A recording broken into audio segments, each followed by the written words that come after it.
Look how crooked this is. Ah! You're supposed to check that first, dude. Hey, why did that switch? Switch back. I tried to punch it so it would focus. Okay, so I got Charlie. We're gonna demo the basic, easy stuff for a puppy that I can't get to. So I forgot to bring out my little skinny leash. I have a little skinny leash that I use for puppies and new dogs, so I can prevent them acting crazy inside because I don't let any play happen inside. But it's about, I think it's 3/8 of an inch, so it's super thin and real small, right? So when you're working with your puppy, you're gonna want to get a little skinny or soft leash, because trying to work with them with this big leash is annoying. You're gonna want to work with them with the little skinny one. You're also gonna need a 30-foot. This one is a 50, right? So a 30-foot leash to do your recalls. So this is Charlie. He's super food motivated. You're going to use just your regular puppy food. Puppies that are that young will work for food. And you're going to do, there's all kinds of stuff you can do, get them following your hand, right? So the more you have them eating out of your hand, the less they're going to nip at you. It seems like that wouldn't be the case, but it is. So you're going to take, let me see if I can get this in the, you're going to take, generally speaking, see you had the food there, and you put your thumb over it. So generally speaking, puppies will use this action. So you have your words. Words don't mean anything to a dog. You can use any word for any action, like as in a sit doesn't have to be sit, right? You're gonna let the puppy know that you have food, and you're gonna go sit, and then go nose to forehead, good, and then give them the food. And you're gonna go break and move, right? So it's sit, nose to forehead, good. Obviously he knows it. And then you're gonna go break. The reason you need a break, and the break has to go with motion, right? The reason you need a break is for your stays. So it can be break, release, it can be whatever word is gonna be easy for you. I use break. So that's your sit, right? So your basic stuff is sit down, stay calm. That's what everybody does. And then you have the other place and then other fun stuff. Charlie, you're such a good guy, right? Right. Anytime they follow your hand somewhere, right? Then you have downs. You go sit, right? Good, right? And hey, down. Look, he knew I was going to do it. So some people say not to teach down from a sit. I do both from a sit and from a down. Oh wait, here we got to go back to the sits. Ready? Break. We're going to go sit, and the hand motion. Good. Mark and reward, right?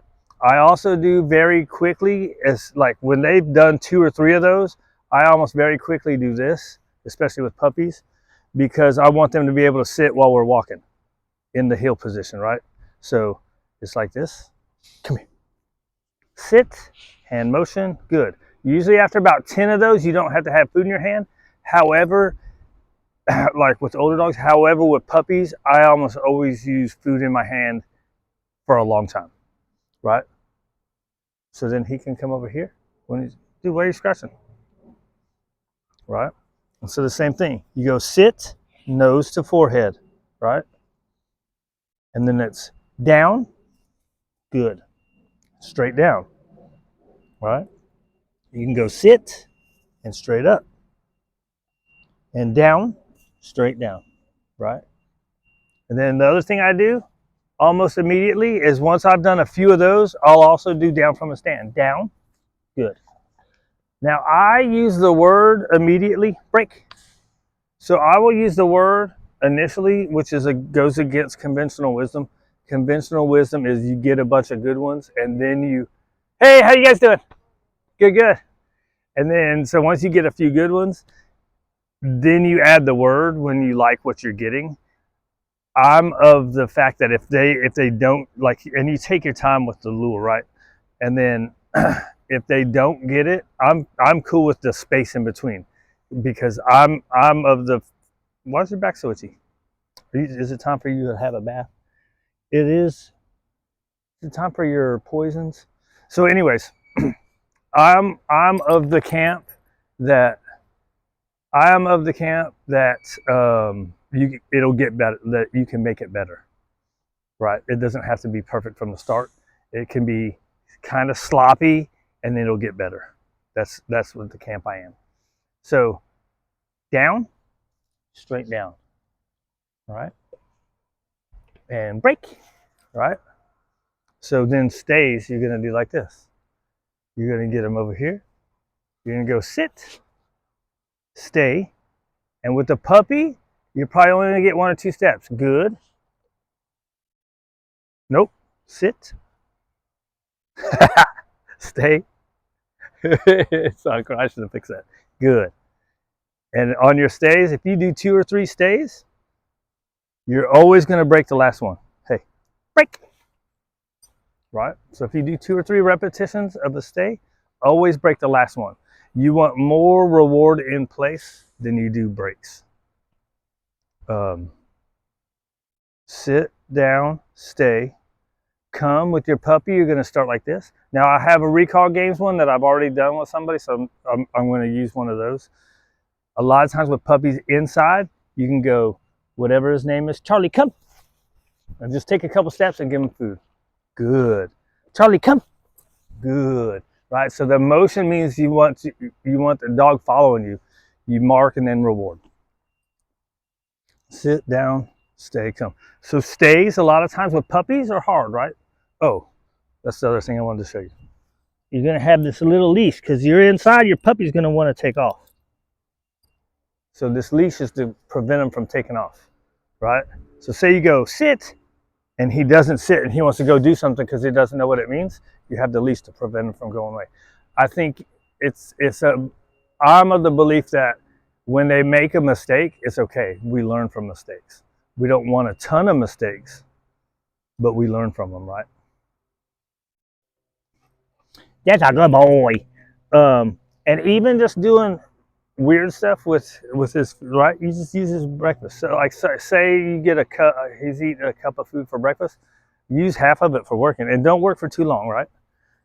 And just anytime they follow your hand, any kind of movements where they follow your hand, and you can say the name, right? Charlie, and then give food, right? And go Charlie and give them food. So that way food comes after the name. I don't typically do that. But that's a thing, is the name. Hey, squirrel ran by. Good boy. I went off on a tangent now. I thought I had my head good. Sit down, stay, come. Recall games, I'm going to shoot you separately.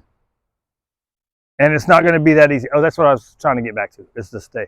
You're going to go, ready, sit, and stay. You're going to use the word, and you might just be able to do this at first with the puppy, right? Stay, right? Reward, remind, stay. Good. He's supposed to be in a sit. I shouldn't have rewarded that. And then the last one, you're going to go break. Now, here's another thing.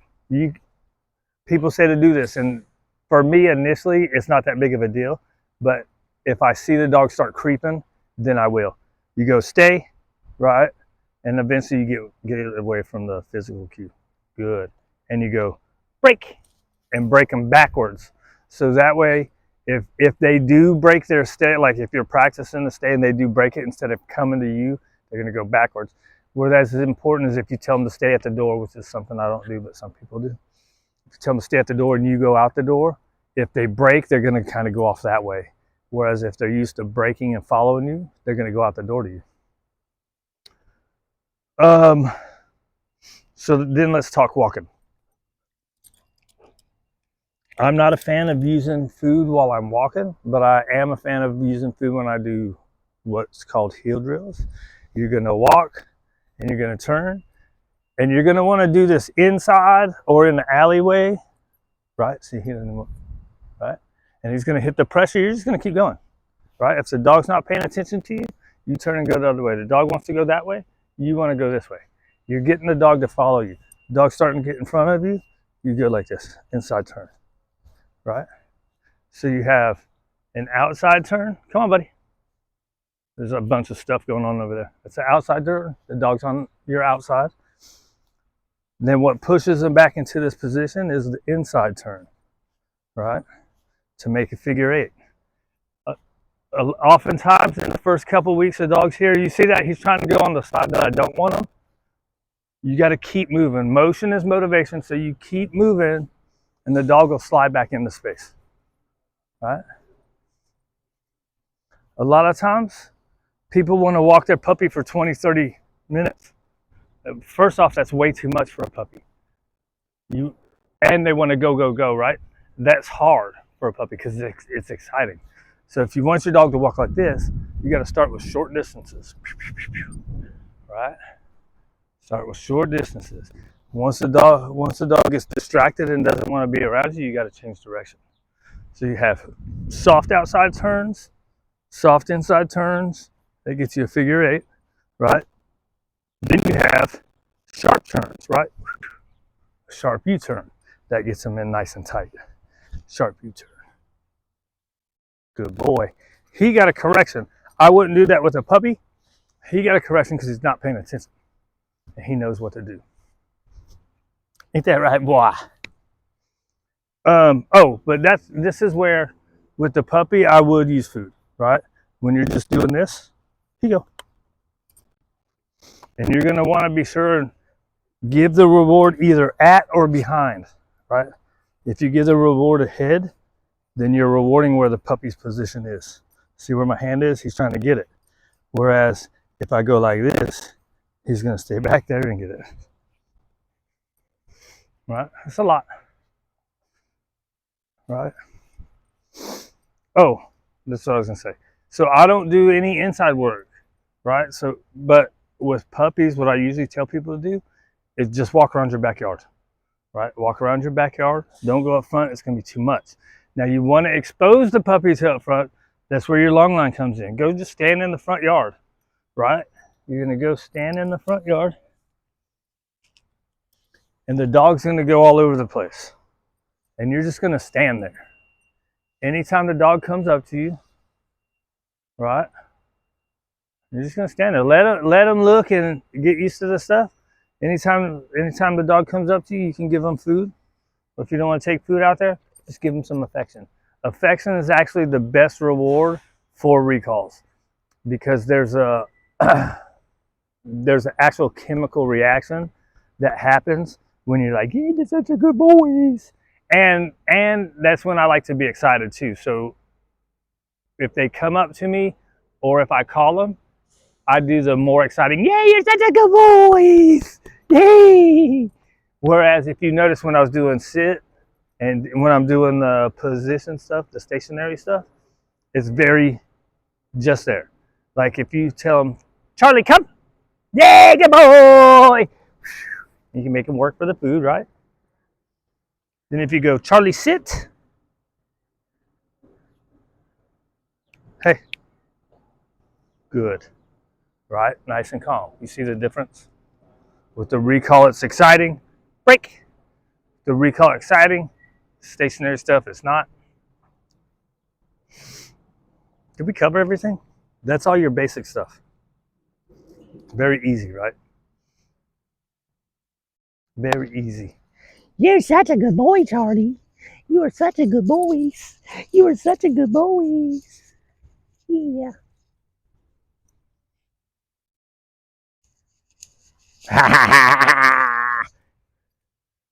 Is this thing still green? Did it have a lot of... I'm gonna have to watch this. I gotta figure it out. Gotta figure out where, when I put this, it makes all the noise. What else? Oh, always play first. With a puppy, you're always gonna play first. Play for 5 to 7 minutes before you try to do any of this work. Because it's not gonna, his brain's gonna be all like, "Oh, I'm a puppy, fun, fun, fun." Right? So you get a little bit of that out there and you get them focused on the work. Then eventually, like after a while, you can start doing the work first and the play becomes the reward for a good work. But initially, you need to get puppy energy out through play. I don't usually do a whole lot of play. I'll usually do 5 to 7 minutes of play, just get it down a little bit. Charlie, we got balls in here? Here, you don't need this. Did I think I got everything. Here, let's call this a video. That's 15 minutes. That's not bad. Hi, good boy. Say hi, good boy. Say hi, good boys.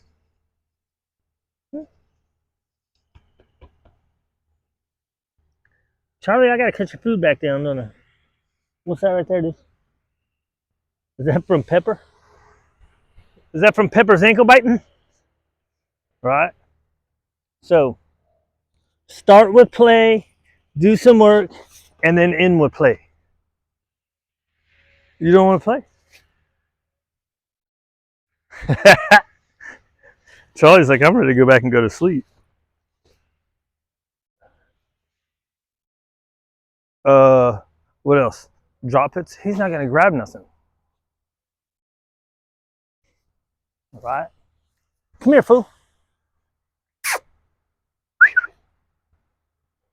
Get it. So say you're gonna want the puppy to use his mouth appropriately. Get him to tug with you. Tug, tug, tug, tug, tug. Then you're gonna take the food. Right? Tug, tug, tug, tug, tug. Pretend that he's got his mouth on this. You're gonna stop tugging and you're gonna take the food and go, drop it, and then offer the food. When the dog's mouth is at the food, then you pull the toy away. If you pull the toy away first, chances are they're gonna go back for the toy.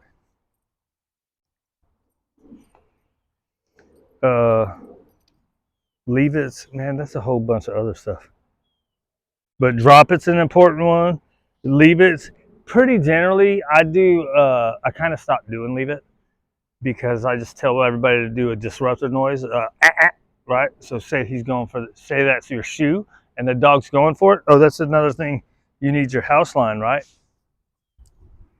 So say you got a shoe over there where that rope is and he's going for it. You're gonna go, and you're gonna pull him away, right? So that's negative reinforcement. You're applying pressure to make him come away. When he comes away, you can go, yeah, it's good. I reward the disengagement from the thing. If he's looking back at the thing, you want to keep going and going and going until he stops looking back. Because if he's looking back, he's not disengaged from it. And then that space of distance that you have to pull him away starts getting less and less and less. With puppies, it's real important to spend a lot of time teaching what you want, right? If you spend more time teaching what you want when they do puppy stuff, which is stuff we don't want, but it's normal puppy stuff because they're going to be curious with things, it's going to be a lot easier to deal with. Whereas if we're just waiting for them to go get your shoe or to go get the furniture, right? If we haven't kept them busy, then you're going to find yourself dealing with that so much. And that's going to be annoying. Whereas if you spend a lot of time doing, here, this is what I want you to do, this is what I want you to do. No, I don't want you to do that. Right? The amount of times and the intensity with which they want to do what we don't want is going to be much softer.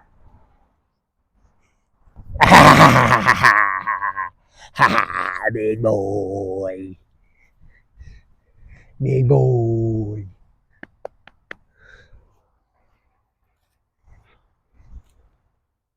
I think I went off on tangents. That's my MO. It's nice today though. Oh, that got longer.